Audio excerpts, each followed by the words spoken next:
ఎవరన్నారు? ఓల్డ్ సిటీలో మీరు పోటీ చేయాలని రేవంత్ రెడ్డికి అక్బర్ ఆఫర్ ఇచ్చింది. ఆఫర్లను ఎలా చూస్తారు? ఇప్పుడు అంకుల్ పోయి అన్నకు వచ్చింది వచ్చి లెక్క. ఇంతకుముందు కేసీఆర్కి అంకుల్ అని పోయింది కదా, ఇప్పుడు అన్నదమ్ముడ సంబంధం వచ్చింది.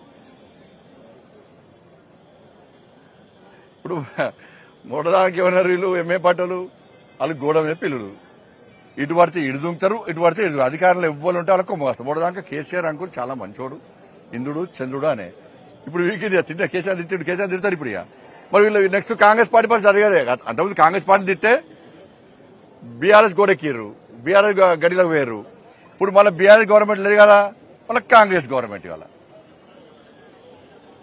మరి అప్పుడు అక్బరుద్దీన్ వచ్చి ఏమనాలి? ఎస్, నా ఓల్డ్ సిటీని న్యూ సిటీగా మారుస్తా అంటే నేను దేనికైనా సిద్ధం అనాలి అన్నాడు.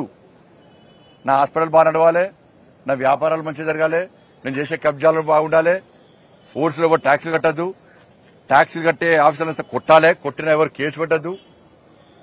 15 నిమిషాలు సమయం ఇస్తే హిందువులను నరికి చంపుతా అన్నటువంటి వ్యక్తిని తీసుకొచ్చి కొడంగల్లో పోటీ చేస్తా అంటే గెలుపు మీద అనేది చాలా దమ్ముంటే ఏమని చెప్పు.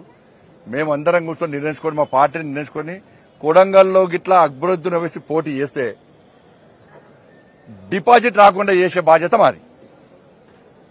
ఖతర్నాక్ అభ్యర్థులు నిలబడతాం మేము. ఒక్కొక్క యువకుడు ఒక్కొక్క ఇంటికి ఇన్ఛార్జిగా వస్తాడు. స్వచ్ఛందంగా వచ్చే పరిస్థితి తెలంగాణ రాష్ట్రంలో. ఒక్కొక్క యువకుడు కొడంగల్లో ఒక్కొక్క ఇంటికి ఇన్ఛార్జిగా వచ్చి డిపాజిట్ రాకుండా చేస్తాం మేము.